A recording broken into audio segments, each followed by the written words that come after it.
नमस्कार दोस्तों, स्वागत है आपका हमारे YouTube channel online study DK में। दोस्तों आज हम आपके लिए मध्य प्रदेश शिक्षक पात्रता परीक्षा वर्ग 2 जो कि 3 मार्च 2019 को सेकंड शिफ्ट का जो पेपर था उसमें किस प्रकार के प्रश्न आए हैं तो वो प्रश्न हम आपके लिए लेकर आए हैं। तो दोस्तों शुरू करते हैं। यदि आपकी एग्ज़ाम अभी बाकी है सोशल साइंस की तो आप इन टॉपिक को ज़रूर देखिएगा ताकि इन टॉपिक से यदि प्रश्न आते हैं तो आप उनको अच्छे से हल कर पाएँ। सबसे पहला प्रश्न यहाँ पर है, अकबर ने इबादत खाना कहाँ बनाया था।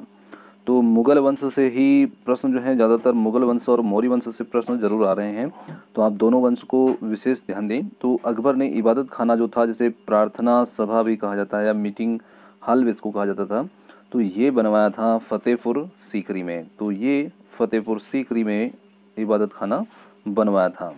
चलिए आगे देखते हैं। विश्व की सबसे लंबी पर्वत श्रृंखला कौन सी है। तो इसका उत्तर हो जाएगा, पर्वत श्रृंखलाओं से प्रश्न आ रहे हैं तो इसमें हो जाएगा इसका उत्तर एंडीज पर्वत श्रृंखला जो है, तो ये सबसे लंबी पर्वत श्रृंखला है। चलिए आगे है, नीति आयोग में नीति शब्द का फुल फॉर्म पूछा गया है कि इसका पूरा नाम क्या है। तो नीति का जो पूरा नाम है वो है national institution for transforming India, ये इसका पूरा नाम है। तो national institution for transforming India. चलिए आगे देखते हैं। किसी प्रकार से प्रश्न एक और फुल फॉर्म का आया था, नाफेड का फुल फॉर्म क्या है। तो नाफेड का जो फुल फॉर्म है तो इसका फुल फॉर्म है national agriculture corporative marketing federation. तो ये नाफेड का फुल फॉर्म है, तो ये भी पूछा गया है। फिर इसी प्रकार से एक और कुछ लिखा है इन्होंने जो भेजा है क्वेश्चन, तो उसमें फ्यू लिखा है, तो मुझे थोड़ा सा ये क्लियर नहीं समझ आ रहा है कि क्या लिखा है, तो इसलिए मैंने इसका उत्तर नहीं देखा है। तो आप इसका उत्तर देख सकते हैं, ढूंढ सकते हैं। फिर इसी प्रकार से मृदा अपरदन से भी प्रश्न पूछा गया है और संविधान से रिलेटिव क्वेश्चन के संविधान संशोधन से रिलेटिव क्वेश्चन भी इसमें पूछे गए हैं। चलिए आगे है, भूमध्य सागर से आने वाली जल धाराएँ कौन सी होती हैं। तो भूमध्य सागर से आने वाली जल धाराओं के नाम भी पूछे हैं। अब वहाँ कौन सी जल धारा रही होगी, ये विकल्प को देख करके हम देख सकते हैं। फिर अगला था यहाँ पर प्रश्न, थोड़ा सा मुझे सही नहीं लगा है ये, क्या नहर साग कुछ लिखा है, तो मुझे थोड़ा सा समझ नहीं आ रहा है क्या लिखा है, ने कब आक्रमण किया। तो इस प्रकार से प्रश्न है।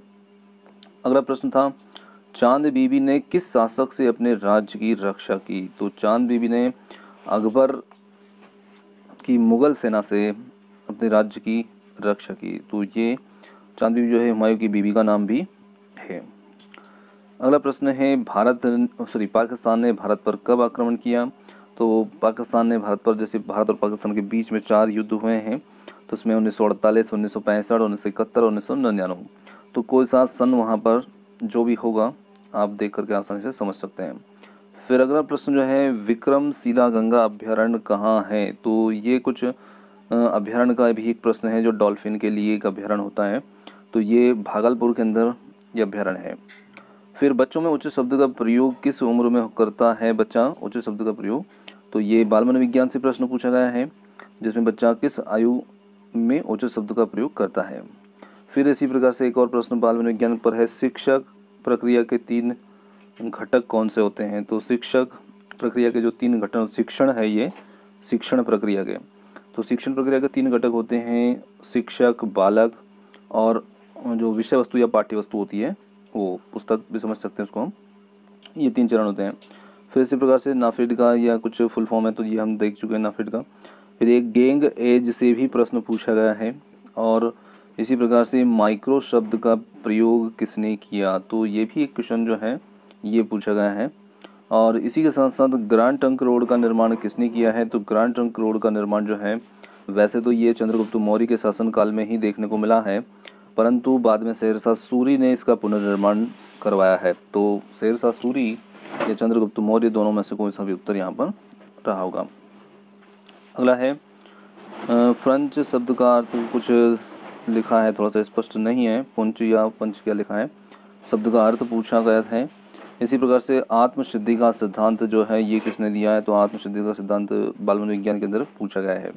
फिर इसी प्रकार से नव फ्राइडवादी कौन है। तो नव फ्राइडवादी से संबंधित प्रश्न पूछा है और गद्यांश पद्यांश जो है हिंदी के अंदर जो चले आ रहे हैं वही चलते आ रहे हैं, और गद्यांश पद्यांश जो हैं संस्कृत के अंदर भी वही हैं, सेकंड लैंग्वेज के अंदर, जिसमें समास, प्रत्यय, संधि, लट लकार आदि भी पूछे जा रहे हैं। फिर इसी प्रकार से प्रश्न जो हैं अनसीन पैसेज से इंग्लिश के अंदर active voice, passive wise, article, preposition, conjunction, adverb, pronoun और मॉडल, डायरेक्ट इनडायरेक्ट स्पीच आदि जो है ये सभी पूछे जा रहे हैं। तो दोस्तों ये थे आज की सेकंड शिफ्ट के अंदर पूछे जाने वाले कुछ महत्वपूर्ण टॉपिक प्रश्न जो जिन्होंने एग्जाम दिया उन्होंने सेंड किए थे। और आप हमारे साथ इतने समय तक बने रहे उसके लिए बहुत बहुत धन्यवाद। Thank you so much. मिलते हैं जल्दी ही अगले वीडियो में।